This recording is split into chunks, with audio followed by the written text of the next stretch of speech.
everybody, it's Jamie Van Dorn here with D8 for Inspiration. Yeah, the world right now is a horrible hellscape, especially here in America, but we're still gonna try to have a fun time.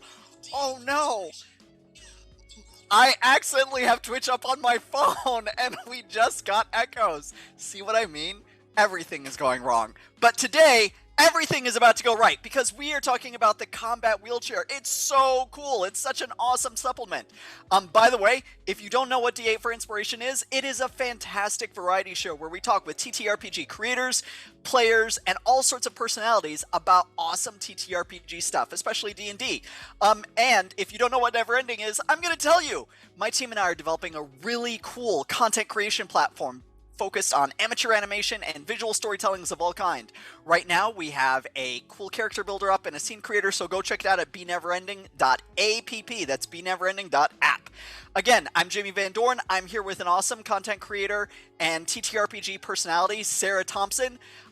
We're going to talk about the combat wheelchair, but before we do that, I want to give Sarah an opportunity to introduce themselves. Go ahead, Sarah, take it away. Hi, I'm Sarah Thompson, also known on Twitter as MustangsArt. I am the person who made the homebrew combat wheelchair for 5th edition Dungeons & Dragons, and I've since worked on making either official versions of it for other games like Pathfinder 2nd edition and Starfinder, or have just got to work on other games like our Talsorian games is Witcher, Cyberpunk Red, Castle Falkenstein, and I also got to work on a bunch of other people's projects now as well. So yeah, kind of dabble around in the TTRPG sphere. That is incredible. Everybody, we literally have somebody on with us who worked on a Witcher supplement. Who worked on something for a Witcher supplement. That's so cool. So I'm really excited to talk about this topic. We just had last week or the week before. No, a couple of weeks ago, we just were talking about the importance of, disability representation and inclusion in gaming and entertainment. I would love to, before we dive into the mechanics, by the way, Chaotic Tiefling is our fantastic producer. They're about to pop up on the screen the cover of the combat wheelchair, so that way you guys see what it is that we're talking about. We will dive into the mechanics, but before we do that, Sarah, I'd love to hear from you kind of how this supplement came into being. Tell us all about it. Well, it was playing with a couple of friends, some of whom were in wheelchairs or use wheelchairs, and they were like, oh, it'd just be nice to have the ability to play a character in a wheelchair in Dungeons & Dragons, because that's what we were playing at the time. And everyone was like, yeah, that'd be really cool. Not sure how the mechanics would work on it. And I was like, okay, I could give it a shot, and just whipped up something that was literally like the 3 actions you could take in it and some very basic rules. And then it kind of, snowballed into what it's become today. And so it all came about because, an offhand comment of, oh yeah, wouldn't it be cool? And I was like, yeah, you know what, it would be. And ended up making it, yeah. Yeah, well, it's a huge supplement. There's so much content in it, and the art is fantastic. It is a real legitimate, it looks like something that was professionally done, which we're not surprised by because you've done so much really cool professional work. So what was it like pulling in, because it wasn't just you, when the full supplement came out, you had gotten feedback from lots of people. You're on the 3rd edition of it, I think.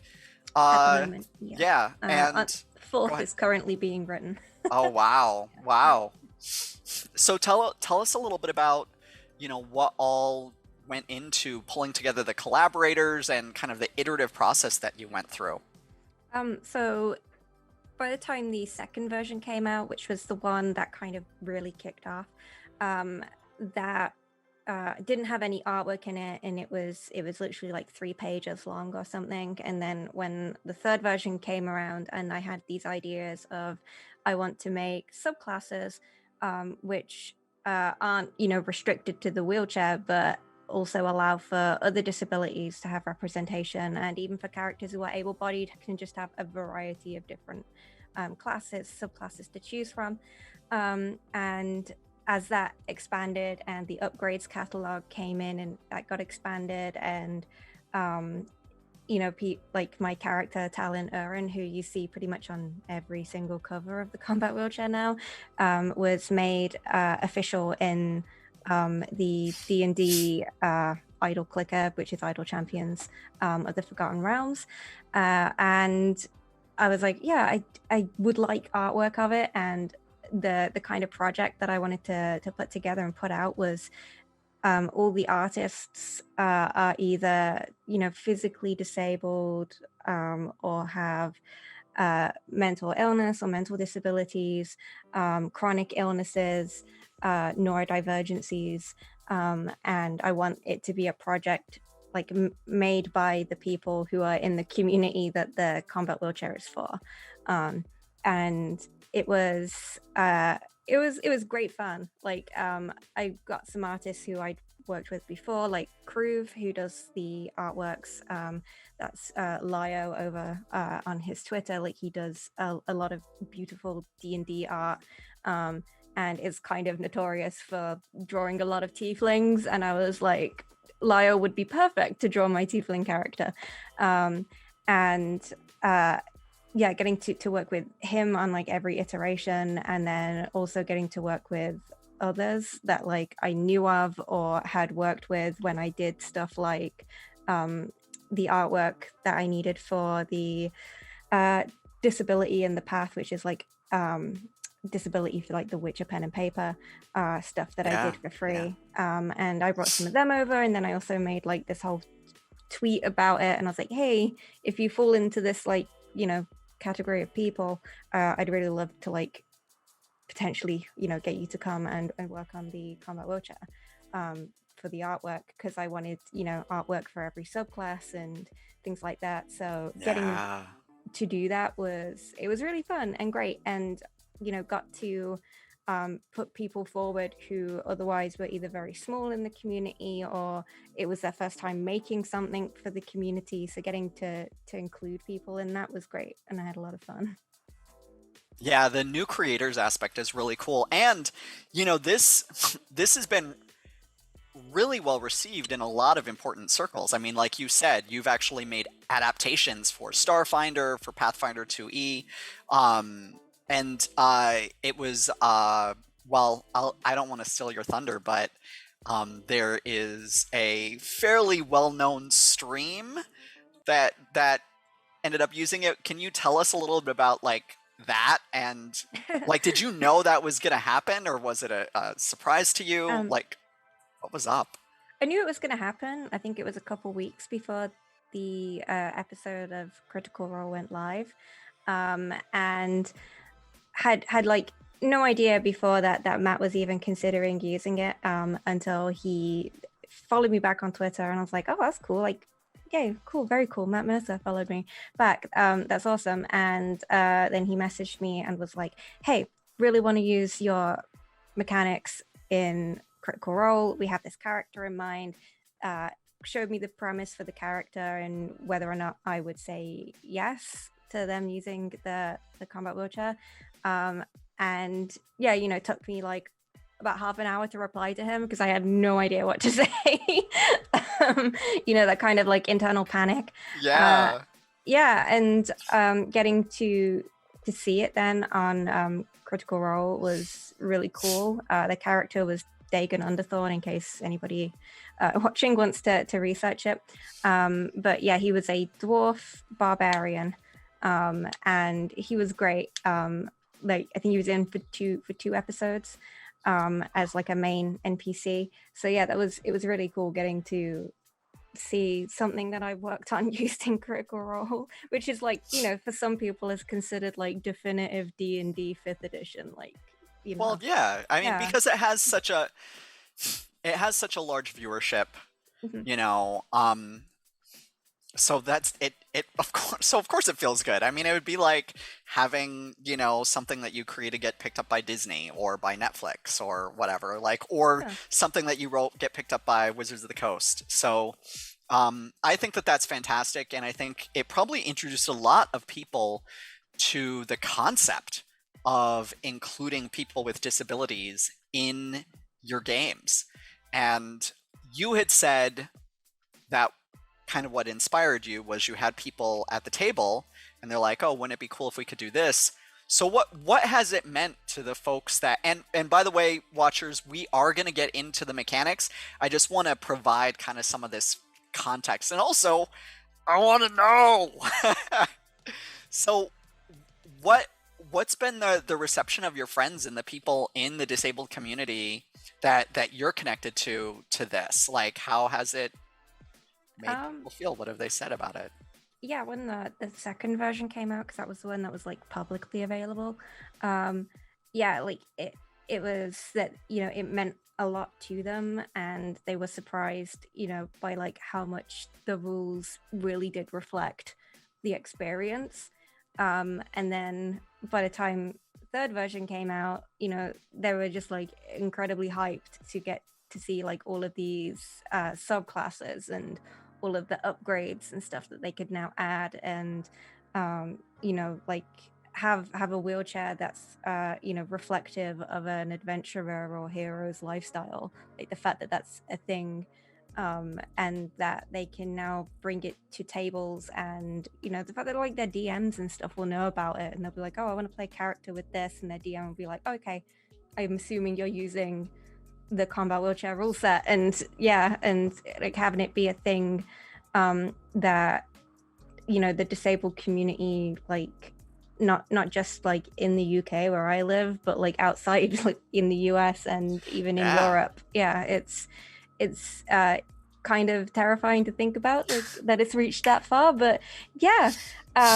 Yeah, it's also been really cool, and I'm glad that I could provide something to people, especially if they were new to D&D, and like this was one of the things that brought them into D&D, which some mentioned it was. Oh, that's um that, like, because I played D&D for a couple years at that point, and there were no rules to reflect me and who I am as a person, so getting to offer that to other people and yeah. have people tell me that, yeah, I got into D&D because I saw this and it made me want to play a character who's like me, because they'd kind of been off put from TTRPGs because there's not really much in terms of representation there for disabled people. Well, So we all want to play people who are a heroic version of us. I mean, yeah. how many people literally have made their first character and had it be like, this is me if I was a hero with powers? So, of Yeah. course, if you are a wheelchair user, whether you're an ambulatory wheelchair user or otherwise, you would want somebody, a character that represents you. And this is a good opportunity to mention. It was brought up in our stream a couple of weeks ago about disability representation and inclusion, which is the fact that a large percentage of wheelchair users, um, have some level of ambulation or use of their legs.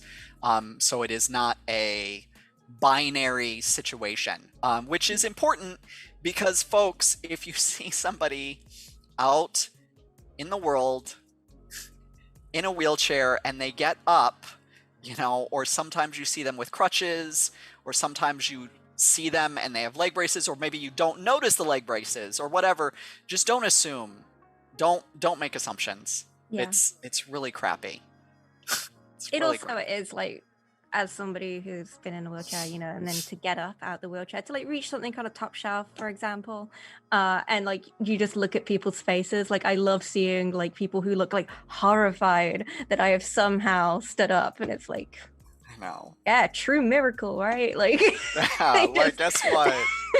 Guess what? Disability is a spectrum. So exactly.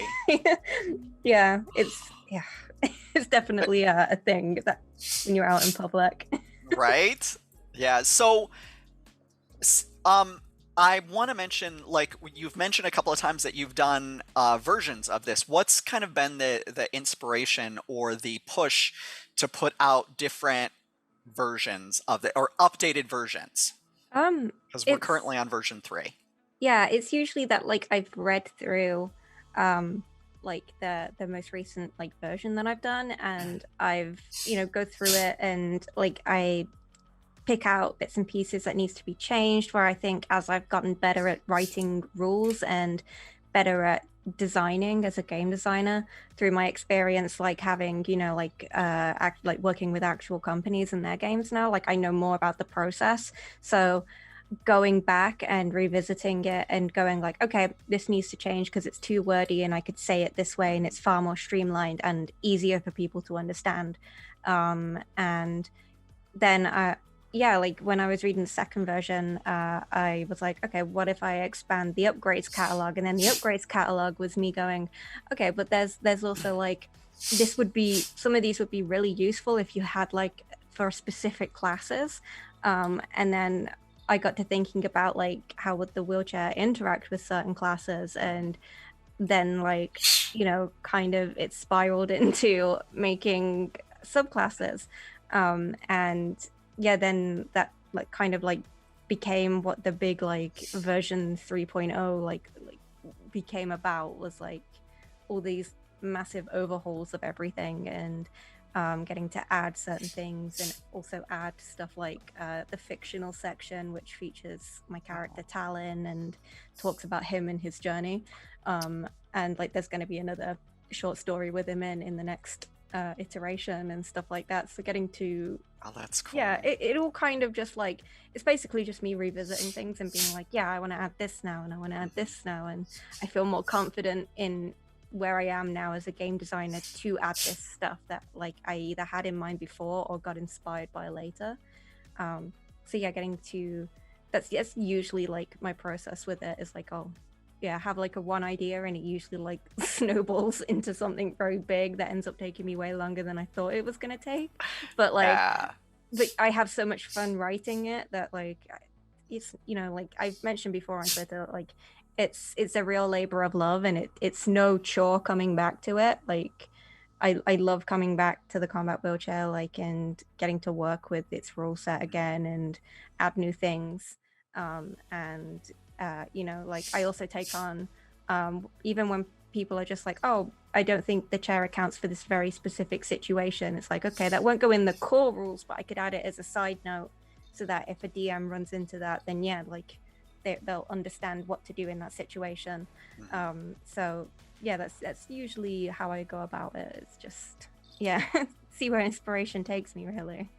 That's really cool. That's really cool. And there is a lot of content in there. In fact, we're about to dive into some of that content. And for folks who are interested, you can get this for only $550,000. It's worth that much, but none of us have that much money because we're not Jeff Bezos or Musk or anybody. It's actually free. All of this work is free, free. It's like €0, £0, $0, all of the above. So I do want to talk about this. This is I'm super excited. Hold on one second. Look at this. It's so cool. There's so many pages. How many? I don't remember how many pages it is. But 60 there's a something. lot. I think it's almost 70, maybe. Yeah, you can see here, folks. Also, by the way, I'm gonna sort of a content warning. I'm terrible at navigating PDFs while we're on stream, so I apologize for the motion sickness. Get your Dramamine now if you can, or be prepared to look away from the screen. But there is a lot of, fantastic art in here. I want to get into the content, but I do want to just show that there's just lots of things and lots of different styles of wheelchairs as well, because guess what? There are lots of different styles of wheelchairs, and there's, who's this? Who's this? My boy, this handsome Talon. young man. Yeah, this is fantastic. So Getting into it, uh, we have this fantastic cover that you all have seen. You've got your inside art, and then I just want to bring everybody's attention to, all the people who've been involved along the way, including patrons and things like this, because this is only able to be free, I imagine, because you've had people who have financially supported you in some way. And, well, I guess I don't want to make that assumption. Why did you make why did you decide to do this free? Um, it's kind of one of my things where I don't think that people should have to pay for a supplement that allows them to have the representation that they should have had from the core game. You're making a game about going adventuring. Of course, people are going to be disabled at some point, even if they aren't born disabled. Like, the rules should kind of account for it. Yeah. And getting to so I made it, and was like, it's going to be free because I think people shouldn't have to pay for this. And even though I paid out of pocket for all of the artists and everything, like you said, like, it was getting support through Patreon and Ko-fi that allowed me to do that, and to create what I've currently made. And it's currently what is also going to help fund the fourth version once the manuscript's finished and I can reach out to more artists to get more artwork done. So yeah, it's very much it's a labor of love. And yeah, like, I don't view it as something to get profit from. It's like, even though, because with the fourth edition, and I've discussed this on Twitter, because there was some concern, probably because I worded it poorly or just very vaguely myself. So it's probably on me. But people were concerned that because I'm making a print-on-demand version of the Combat Wheelchair fourth version, it's still going to be entirely free up on the internet. Like, I'm not suddenly putting it behind a paywall or making people pay for it. No, it's just there as an option, because I know that TTRPG people like to have fancy books on their shelves, because I'm one of those people. And people asked about it, especially when the artwork got introduced into it. They were like, I want a fancy book so I can look at all the nice printed artwork and everything in it. So that will be something that comes out in the future, and that will literally be the only profit I've made of the Combat Wheelchair directly. So yeah, everything else has just been tips and people supporting on Patreon. So, well, I'm glad that people are doing that, because it's an important supplement. And we start with just some basic rules about the chair, like the movement speed, the cost of a chair, proficiencies, portability, and then you start getting into, variants and how things work, including how tough the chair is, how it works with spells. I love this, by the way. I love this. It's one of my favorite pieces, yeah. Yeah. Also, by the way, sick armor. Like, legit. This is just like, I want this even without the this design is so cool. And I love that it's all wood. It's just so beautiful. But yeah, there's some great stuff. Even it talks about fall damage, the anatomy of the chair, which is super useful, which gives you everything from just the wheels to pouches to the tilt level to adjustable armrests to the seatbelt, a beacon stone, emergency brakes, all these different things. And then you get into some of the main features that, attuning how it might work for mounted combat, the stability of it, I'm sorry, this is all in the equipment. Sorry. I am not the master of this. I should probably be letting you talk about this. But here's this is the part that I want to get into. I want to talk about some of the combat upgrades, because this is the combat wheelchair, and obviously some people are going to be interested in it because they want to be able to use it for combat. Because it is D&D, and for a lot of people that's a huge part. Like, There are a lot of people who are like, oh my god, where did my brain go? Who's the guy who plays Grog? Why can I not remember this? Uh, Oh, I'm bad with names. Willingham. Travis Travis Willingham. Willingham. Yeah. Yes. I just remember the first season of Critical Role and how he'd be like, all right, like, come on, guys, let's fight something. So there are lots of people like Travis Willingham who this combat upgrade section is going to be like what they're most interested in. So let's, you know, why does it have its own combat actions?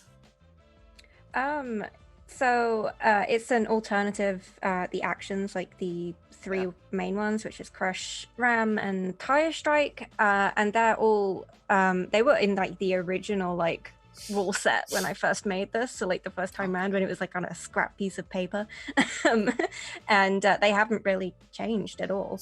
But they are there for people. Who, if you haven't currently got your weapon on you, you can still use your chair as a weapon because it is inspired by what's the name of it? Murder Ball. So wheelchair basketball, wheelchair rugby, which is incredibly intense, high impact sport. And yeah, it was inspired by that. And so you have those three actions.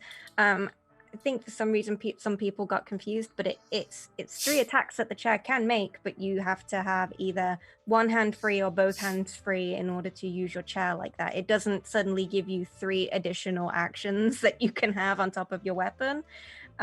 It's just an alternative to a weapon that you are holding that you can use it. So yeah, and then depending on what upgrades you get, sometimes they can affect those three actions if you want them to, but sometimes they just give you another action, an alternative action, or reaction, bonus action, etc., that you can use while in combat.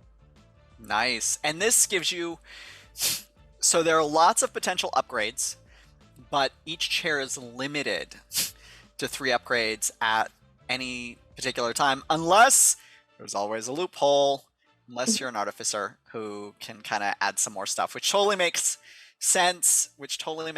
And here we get to see a piece of art with a barricade upgrade attached to it. By the way, I love the fact that I can just like put this on and that little pop-up happens, and I can see that. It's kind of really cool. So we're not going to read all of these, but I just want all of the folks at home, I love it that I get to see all the folks at home, that get to see, some of these things. So some of these, by the way, remind me of like some of the racing games that you play when you get to upgrade. Was there any of that inspiration from that in here? Yeah, definitely. Like, as a kid when you get to do stuff like that, and it's basically like taking that kind of, I want to improve this thing that I already have, and it's also like a replication as well of it's basically like a fantasy D&D version of my wheelchair's uncomfortable, so I'm going to replace some of the seating on it, like that actual disabled people do in real life, where they're like, oh, I don't like the color, so I'm just going to change paint or get like something to change the color of your wheelchair, or adding wheel protectors on that have like vinyls and stuff on, or even just putting stickers on your mobility items, which is one of the things I do.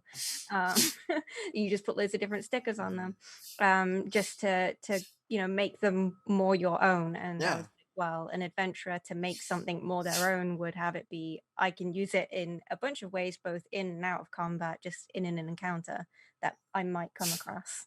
Yeah, that makes a lot of sense. And you've got like, so I'll just read some of these for the folks. We've got like agile suspension. You've got all-terrain tires. Some of these are really self-explanatory, and I'm not going to read through all the mechanics because guess what, folks? This is a free supplement. You can literally go download it. There's arcane absorption, armored plates, barricades. You can have cushion fall. You get defy difficulty. I'm sorry, I always want to be like defy gravity. Defy difficulty. There's a grease trap, which there's an image for that, by the way. dimensional jump, which some of these are magical, and that's why it says like engraving. So it requires, this is like a magical enhancement. It isn't just like a mundane enhancement. And what's great about this is it means that you can have some stuff that fits within a high fantasy setting, high magic fantasy setting. Yeah. But if you're like me and you kind of tend towards a lot of sword and sorcery stuff, you can just ignore those and be like, hey, I'm just gonna focus on mounted sniper and the stuff that can be like physically changed. So floats, parting ram, shin shredders, that's so cool. Propeller and water gear, spider legs, razor edges, scatter attacks, suppression tires, thunder trip, wall run. I didn't give you a heads up on this, but what's like your favorite one or two Um, um yeah, razor edges, and I'm biased with that because that's one of the upgrades that Talon has on his wheelchair. And they actually incorporated that into the Idle Champions game. It's his special move, is he throws the chakram blade and catches it again. They also incorporated scat attacks as well because that's one of his upgrades. oh And yeah. it slows enemies down while doing damage to them at the same time. And then another personal favorite is, even though it's like a really expensive upgrade, is the spider legs. And that is because people are like, oh, what inspired you to make that? And I'm just sat there like, I was watching Clone Wars, and you know that episode with Darth Maul and having spider legs? See, well, what if I could put them on the wheelchair? Because, I'm a massive 100%. Maul and Clone Wars fan, if people, couldn't tell. Um, Oh, wow. but yeah, getting to make that was great. Just like that was like my little. I usually in any kind of like writing that I do is I'll try and like put a Star Wars nod in, even if it's only very subtle. So yeah, the spider legs is basically the combat wheelchairs version of here's a nod to Star Wars Yeah, that I normally do. this is probably my favorite one is the spider legs. Oh, of course. See, folks, I told you I am not friendly with my navigation. I literally just clicked. I literally just clicked. I also personally I like the armored plate idea because it feels to me that I'm not a wheelchair user. Um, but if I were to if I were to use something like this, like I would want like my wheelchair to be armored, and I would Mhm. want spider legs for sure. And then it's kind of between Grease Trap just because it reminds me of playing Super Mario, like or the Mario Kart Racing. Yeah.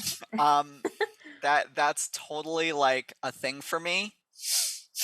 And probably the shin shredders is the other thing because it just reminds me of like chariot racing, Yeah, you that's what it was know? inspired by. Yeah. So that would be me. That would be me. Although shin shredders do not really necessarily go with spider legs. I get that, but that's okay. Let me Yeah. just have my Let me thing. dream.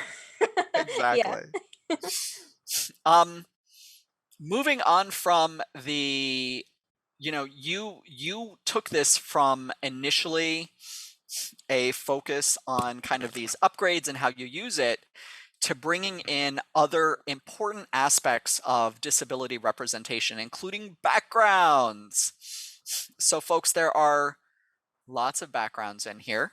There's just the Oh, one background. It's the subclasses that there are loads of. But yeah. that's right. I clearly don't know the difference between backgrounds and subclasses. I do. I Sorry. do, but in my excitement.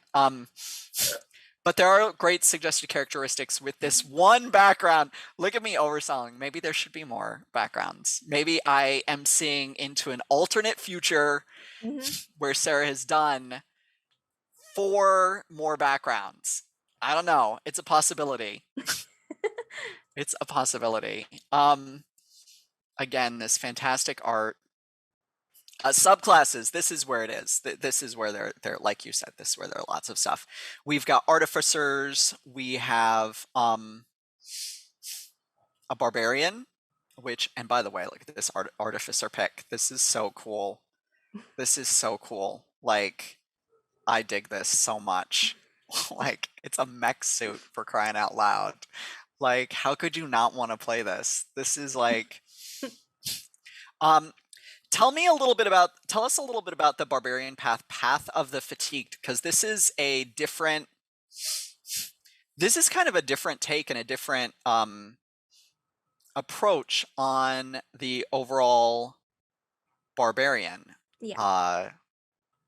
So, Path of the Fatigued is based on chronic fatigue syndrome, which people have, whether it's related to their disability or an illness, or it can even be caused by neurodivergency and mental illness as well. So, I was like, okay, like barbarians get an aura, obviously, and I was like, well, what if you were able to not you use your chronic fatigue in a way that's not like giving your chronic fatigue to someone else. It's instead you use psi magic, which is usually what barbarians use with their auras anyway, and you basically imbue it with impressions of your chronic fatigue, which feel completely normal and standard to you. But if you were to put it on someone, like an enemy who's never experienced chronic fatigue before, yeah, they begin to take points of exhaustion if they fail to save.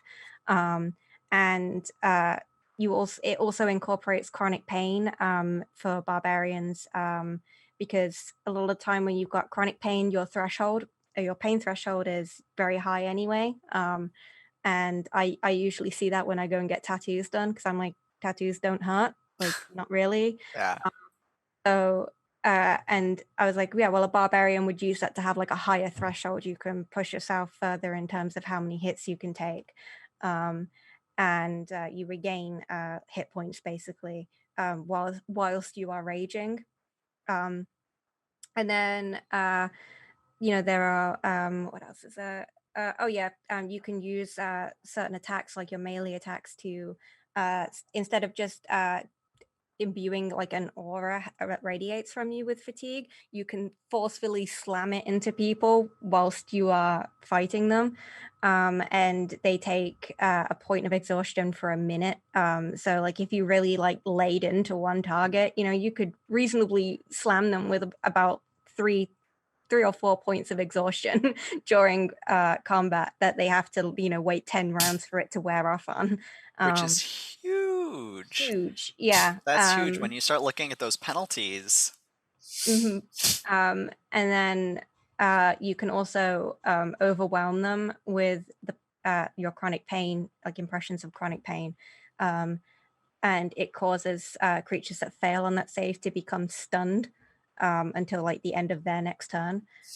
So yeah, they are unable to do anything basically whilst you're attacking them. So it was very much because especially in TTRPG, disability is seen as a detriment or a flaw to a character, and I was like, no, what if it was a support to a character, because they know their limitations and their experience and how to live their life with their disability. So this is using that concept of this is how disabled people actually live, which is with your disability rather than against it, and incorporating that into the subclass. You fight with your disability, and a lot of the time, having it be seen as something that empowers a character rather than is considered a flaw or a detriment, was great. And I really enjoyed designing the barbarian for that reason. Like it was the barbarian, I think, was the first class I designed. Wow. The first subclass that I designed. Artificer was one of the lasts, just because I was like really trying to figure out how to make this mech suit work within the limitations of D&D, so it wasn't too powerful, but it wasn't completely useless. So yeah, that was a lot of fun. But the barbarian has like a a soft spot in my heart for that reason, that it was one of the first ones. Oh, that's perfect. Well, I was going to ask you later on in the chat who was your favorite, and it sounds like Oh, it's a definite soft spot. I do have a Yeah. favorite though, like, but yeah. What's your favorite? Which is your Uh, favorite subclass? it would be the sorcerer, which is the hemomancer, of which there are two Oh, different variations on the subclass that you can take. let's actually go down there and let's go down there and look at that and look at that. And then I do want to bring up the fact I after we talk about the sorcerer, I want to talk about the blood hunter subclass because that is based on Matt Mercer's Yes. blood hunter class. So hold on, let's get down to there's so many great things. There are Wait. a lot of yeah, subclasses. School of Onomancy. Hold on. Oh, I'm in here. Am I? No, wait. Hold on. Hold on, hold on, hold on, hold on. Hold on. Maybe not. I LM. I can spell. I can spell.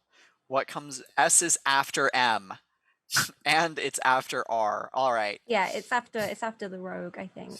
Yeah. By the way, folks, look at I mean, I've been scrolling for a while and I even used, you know, I even actually jumped. So there are a lot of subclasses in here. Like get the supplement just for those, if you want. Like it's just really great. And then, you know, throw a coin to your Witcher, if you will. I think we posted your Ko-fi upstream, but I'm Okay. gonna ask the fantastic chaotic tiefling, Babs the Bat, to repost that so that way we can maybe get you a few tips. Throw a little coin to your Witcher. All right.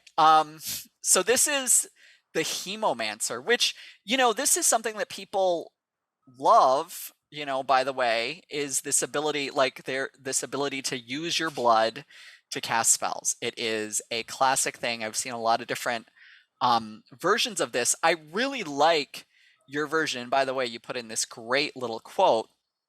Um, can you see this well enough to read it? Because I I've got the PDF open now. oh, so I don't want to read it in my Yeah. crap American accent. So if you could read the quote for us, that would be fantastic. Oh, sure.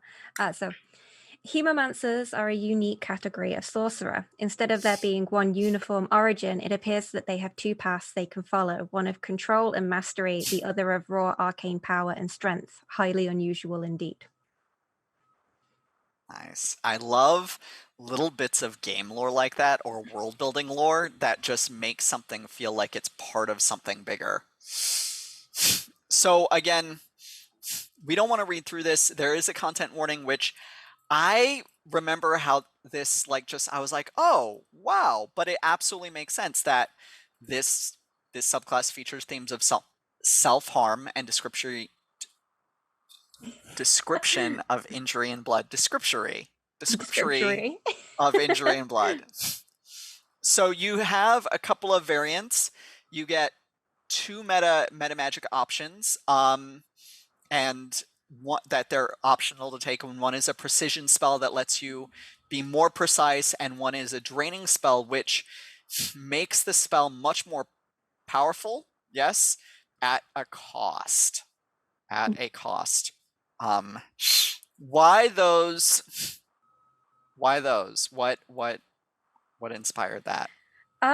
So the whole premise that with this the sorcerer hemomancer was originally it was just going to be what is known as the surgeon's path. Um and that was going to be it, but then I was like, well, what if you had a more ruthless path, like there's a lot of Like the dark versatility. wizard kind Yeah, of theme. yeah, there's a lot of versatility, and what oddly enough, what made me think of it was, I was replaying The Witcher 3 Blood and Wine expansion, and the vampires in that, and, like, you have Regis, who is, like, this really, like, controlled, composed vampire, and then you have Detlef, who's, like, more monstrous and savage and attacks people, and I was like, "Okay, well, like they kind of are reflected in this and like the two very different types. Like you still have like immense power, it's just that one is like you are better at targeting very like precise targets, and the other is you can do a lot of damage in like one go to a bunch of people, but like there's only so much you can do in that whole like spread. And yeah, I kind of went like a bit of like a vampire route with the inspiration. I think even the artwork for this as well, which is also a vampire, is a blind vampire. The artwork is and yeah, like that really, like, because I when I With when I the gave coolest service cat ever, by the way. when With I like just the gave best. Yeah. when I gave the art, like the subclasses to artists, I didn't say like, this is what I want for the artwork, you have to do this. I was like, here's a subclass, read it, and then draw it as a character you would want to play, or that you're inspired to play by what you've read. And this was one of the artworks for it. And yeah, it's gorgeous. Like it's it was like, when I got it back, I was like, oh yeah, it does make sense that like you would want to play a vampire, like if you were Yeah. playing this character. So yeah, getting to see that was great. And Also yeah, a vampire in killer high heels, by the way. Just absolutely, yeah, like of course. And then yeah, that was the name of the second hemomancer path, which is the Ripper path, which was as I was making it, I was like, it's just like a nod to like Jack the Ripper because of how very aggressive the attacks are in this. And as a British person, famous British serial killer, it's like, yeah, the nod kind of tie yeah. in there. But yeah, like I kind of was very influenced by like vampires and stuff like that. And yeah, I kind of like the idea of expanding the versatility of sorcerers, because at the moment they're kind of, you know can cast like great like amounts of power and stuff, but fold like a house of cards if you hit them, Yeah. kind of thing, Yeah. For until real. you reach much higher levels. And I was like, well, this is one where you can be both offensive and defensive with your magic, because it's one of the reasons why I've always been kind of not super gelled with the sorcerer class in D&D, and the same for wizard as well. So I was like, I want to expand the kind of, the more you can do with your magic. And like, yeah, I also feel that D&D 5th edition hasn't really expanded on sorcerer in terms of like blood magic. Like blood magic is really lacking in D&D, like Yeah. oddly lacking. And yeah, getting to make this was like really fun. This is like actually my favorite subclass in the whole thing, because yeah, it was just, I had a great time making it. I basically got to be as indulgent as I wanted with a kind of sorcerer I would want to play in D&D. So yeah, it was great fun to make this one. Yeah, and there's some great stuff in here. There's some great things in here for the whole for everyone. For everyone. Before we run out of time, I do want to, by the way, another fantastic piece of artwork. I love this. This artwork for the Warlock and the Pact of the Throne, by the way, super cool. Super cool. Um Yeah, Go ahead. it's Fresh Avocado on Twitter who made this artwork, and also the second piece of artwork, which is the first one that you see when you open it after the little introductory Oh. page, like the one with the rogue climbing using their wheelchair. They also made that as well. I have to hold on. I have to work to find the Blood Hunter, or the oh, here we are. The Blood Hunter Order of the Symphonic. Siphonic. That's what I said. But yeah, it's It's like just my American accent. yeah. We overemphasize the oh. Okay. Thank you. Order of the Siphonic. What does that mean? So it just comes Oh, from siphon. to siphon, yeah, to take away, to drain. Yeah. Genius moment right here. Genius moment. All right. So so I'm guessing that some of this came from your passing fancy, your casual interest in The Witcher. Um, Slightly. just slight, you know, I think you like it a little bit. Just a um, bit. Hmm. so tell us a little bit about this really cool subclass to the Blood Hunter class that Matt Mercer worked on. So it takes like not necessarily becoming like monstrous outside the core of the blood hunter class, like you still do through that, but the subclass basically takes the idea of a school of blood hunters who essentially have either become disabled, were born disabled, or otherwise are chronically ill, um, and that they learn to use their disabilities with their fighting abilities, the same way that like the barbarian did, the same way of working with and using disability to empower the character. So it uses a lot of where is it? Yeah, you manage your chronic pain levels and dabble in psionic magic to provide disability aids essentially for yourself while on the hunt. Um, and so yeah, you have like a higher threshold. So like when you activate your right for the first time in that day, you gain 1 HP back whenever you roll your hemocraft die. And uh, yeah, the combat wheelchair as well is also considered a weapon because of its attacks, and your crimson rights that you get from being a blood hunter can apply to it. And uh, yeah, you also get what's called an empathic weapon at 3rd level. So you have, whilst your right is active, you have resistance to piercing damage, and whenever you roll full damage on your hemocraft die, you can roll it again and add the additional as psychic, because That's super nice. your weapon becomes imbued with the experience of your chronic pain and fatigue. So yeah, um, you basically weaponize it. And then you can also use it at 7th level to exert a barrier outside of yourself that takes some of the damage for you before it fully hits you. Um, and it adds on top of the hemocraft die, the CPL die, which is a chronic pain die, which is a D12. And then you roll it, where a 12 means you're in significant pain, whereas 1 indicates a good day. It doesn't mean that you aren't in pain, but it's manageable. And then depending on how bad your chronic pain is, the number that you rolled is the number of damage that the barrier can withstand.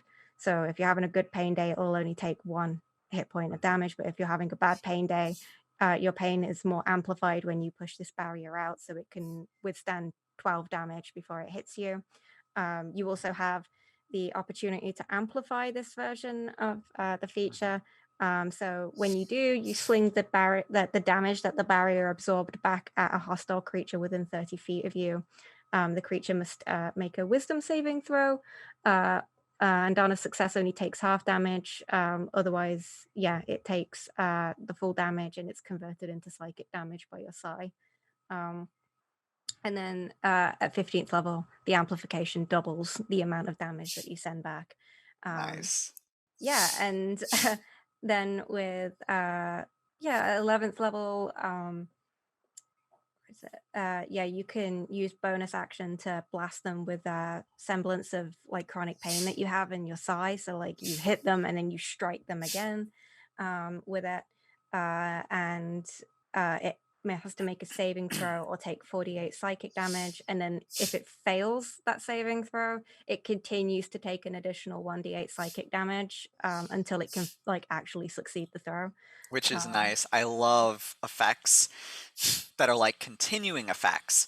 And mhm. this does a really good thing because so often in D&D especially it feels like it's save or done. And once you save, it's done. But this is nice cuz it's save until, you Yeah. know. Yeah, it was very much like I wanted it to reflect how chronic pain is like a constant thing. So if you're suddenly hit with it, Mhm. well, like a magical reflection of it, that it's persistent until you can make the save. Um, and yeah, Brand of Castigation also then becomes imbued with Psi, and you basically use your chronic pain to make your foes' wounds feel way worse, which does more damage to them. So your weapon ends up dealing an additional amount of psychic damage equal to one roll of your Hemocraft die plus your chronic pain level die. Um, and it ignores any resistances that a creature might have. And then exhaustive wave. So when you're reduced to 0 hit points, you unleash this like massive wave of energy in a 30-foot radius, and every hostile creature must make the save or take 5d10 psychic damage and be stunned until the end of their next turn. And it also ignores any Yeah, this is a resistances. great. And after this, you don't necessarily fall unconscious. Instead, you can choose to drop to 1 hit point and take 1 point of exhaustion instead. If you choose to fall unconscious instead, you immediately succeed 1 death save and take no point of exhaustion. Yeah, this is a great this is a great thing that like if the character is getting overwhelmed and they do end up falling, this could be something that like allows them to make their getaway at a cost, at a cost. But I dig stuff like that. So folks, there are a lot in here. We don't have time to go through all of these, but you guys saw like how much there is. There's like so many pages of content. I think there's 783,000 pages or 68. One of the two. One or the other. It's one or the other. So this is really fantastic. I there's some stuff about if you're using it in streaming, you know, crediting Sarah, which, you know, you've put a lot of effort into this. It totally makes sense. And yeah, it's a fantastic piece. I highly recommend that people go and download it and pay attention. Stay tuned for version 4. Can you give us any hints as to when that might come out, and any hints as to what extra might be in there really quick? Hopefully, I'm aiming. It was meant to be this summer, but like there's just so much. And then with artists as well on top of that, I want to give them a good amount of time to get stuff done. That hopefully by the end of the year, like December time, maybe January next year at a push, but version 4 is coming. There is going to be this fun little thing called a catalog of chairs from across the lands.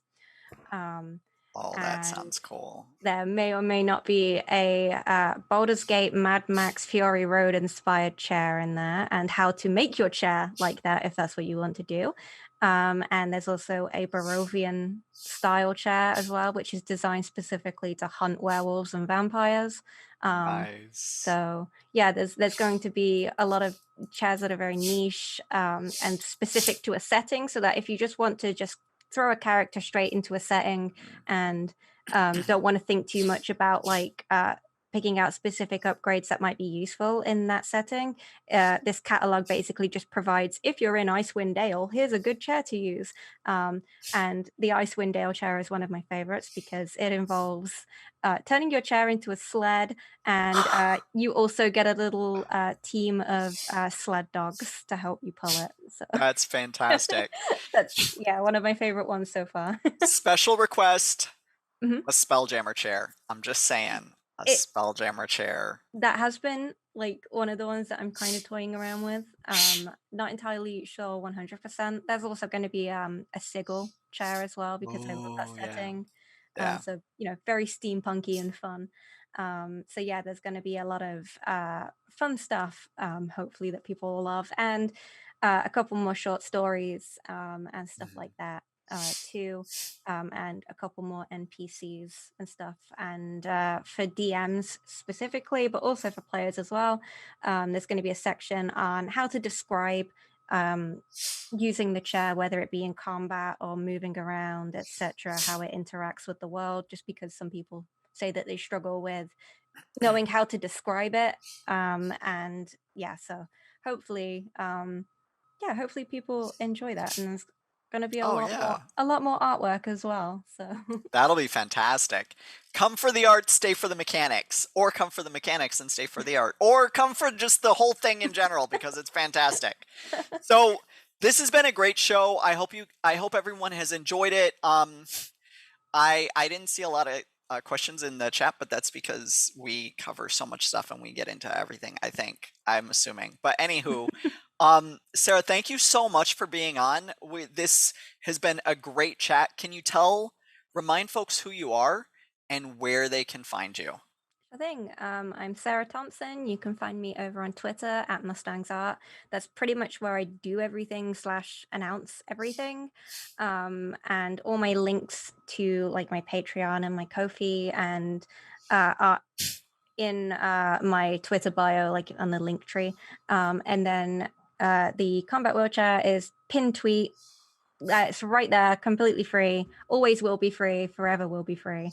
So never worry about like thinking it's suddenly going to be over behind a paywall. It's not. It never will be. Now I heard there might be a print-on-demand version coming out, which obviously that you have to pay for because paper costs money and shipping and all that stuff. So, but that doesn't mean that people can't get the PDF for free.